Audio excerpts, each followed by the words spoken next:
Getting you ready to head back to school. For this Superintendent Spotlight, I sat down with Orange County Schools Superintendent Danielle Jones to get her thoughts on the upcoming school year and top priorities.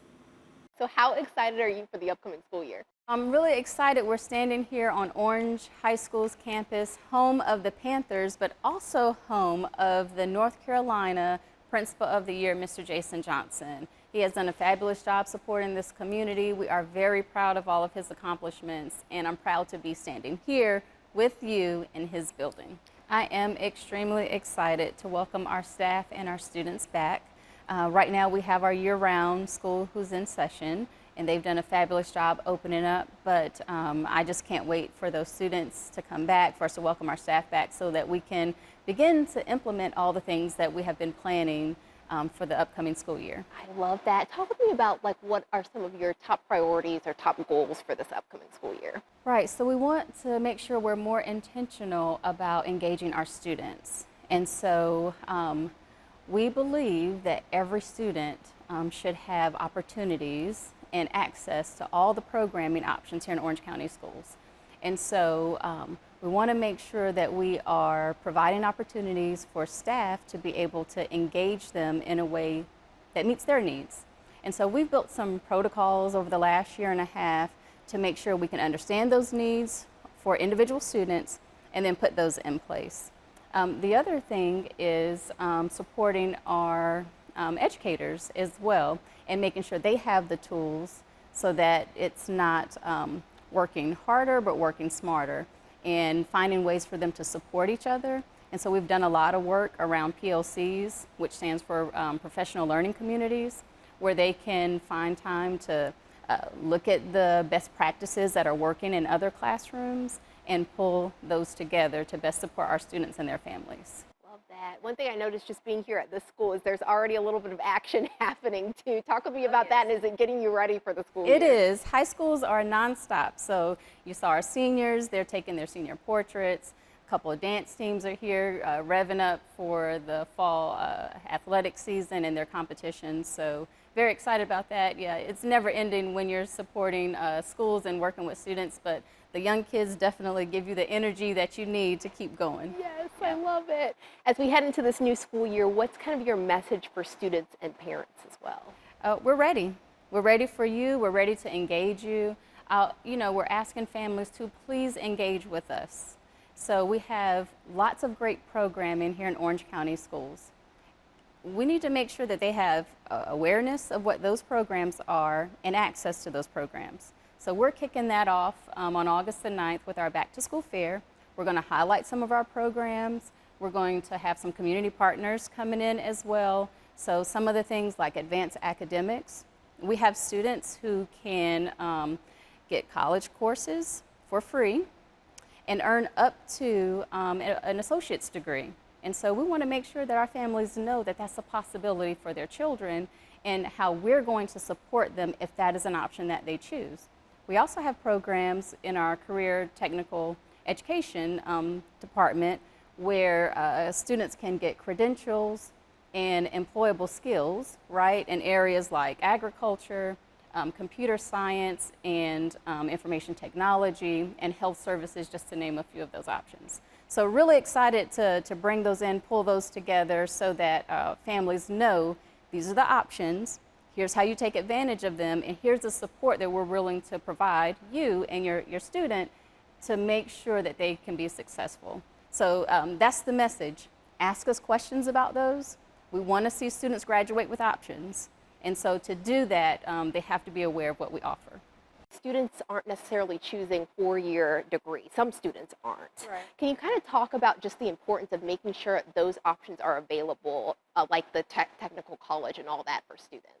Right, so the hardest thing, I have two children of my own. One's in college, one has graduated.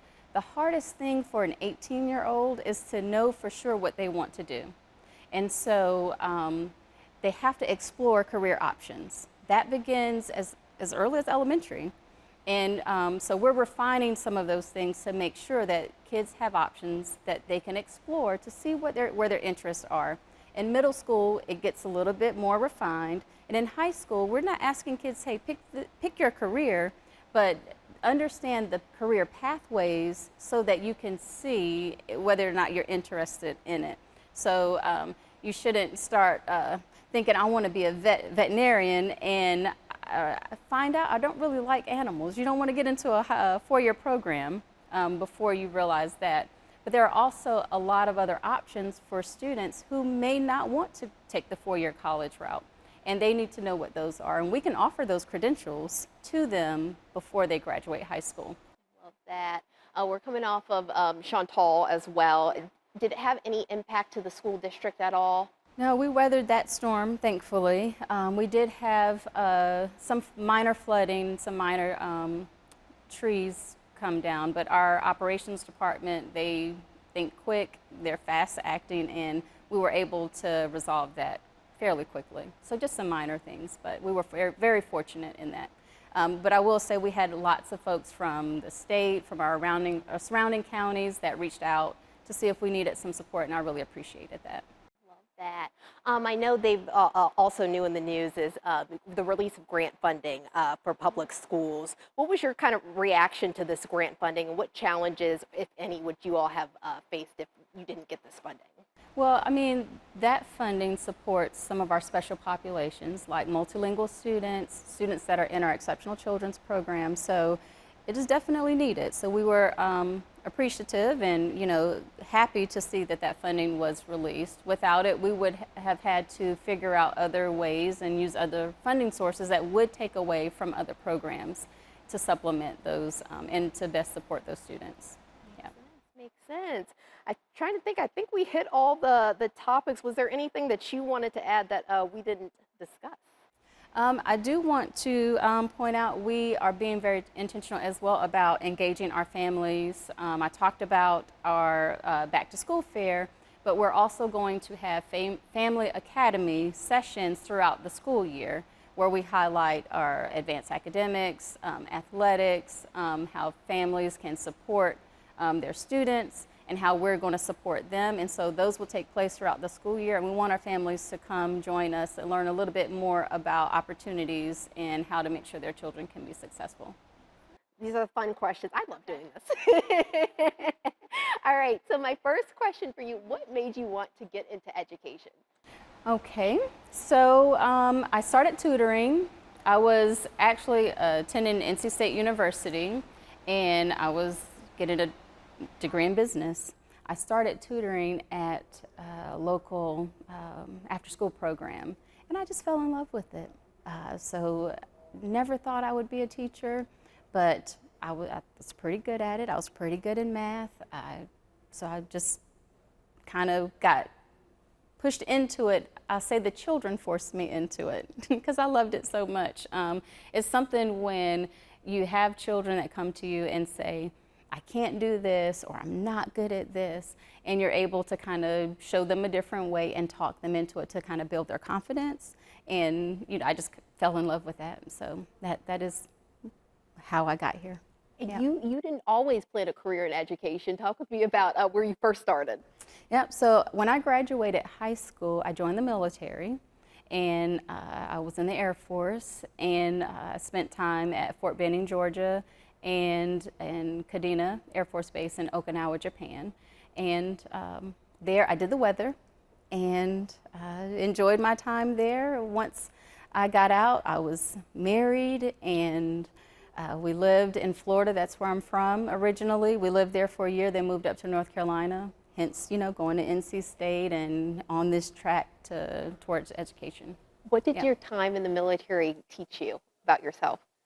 It taught me that how to be resilient, how to set goals and accomplish them, how to make sure that we understand what our core mission is and the steps that we have to take to accomplish that. Love that. What would you say is your biggest joy? My biggest joy right now, personally, would be seeing my children become young adults, my own personal children. You know, they're adulting, and like helping them has been really fun to get there. And then professionally, my biggest joy has been seeing this community come together building a team that supports a common mission and common goals, which is to support our students. Love that. It's amazing. Okay, so when you're not at work, do you have any hobbies that you enjoy? Right now, it's taking care of my adult children and making sure that we lead them in the right direction. So mostly it's traveling, seeing them, spending time with them, you know, because as they get older, you know, the less time we have with them. And so it's just really enjoying family time, traveling, and relaxing when we can. I love Yep. it. Being a mom, full-time job, even That's when your right. parents, when your kids are adults. That's right. I love that. What would you say is your biggest motivation? My biggest motivation would be the student who thinks they can't. I like that. Yeah. I like that. Do you have a favorite quote that you live by? I don't know who I would attribute the quote to, but I say it often. It would be every child, every day. That's what we're here for, to support every single child in every single way, every single day. That. All right, I know schools start early here in Orange County. Yes. Are you a coffee person? From time to time, you know, I'd love to say I don't drink coffee every day. I don't, but there are some mornings where I have to have that cup to keep me going. Love that. If you could eat one food for the rest of your life, what would it be? Whew.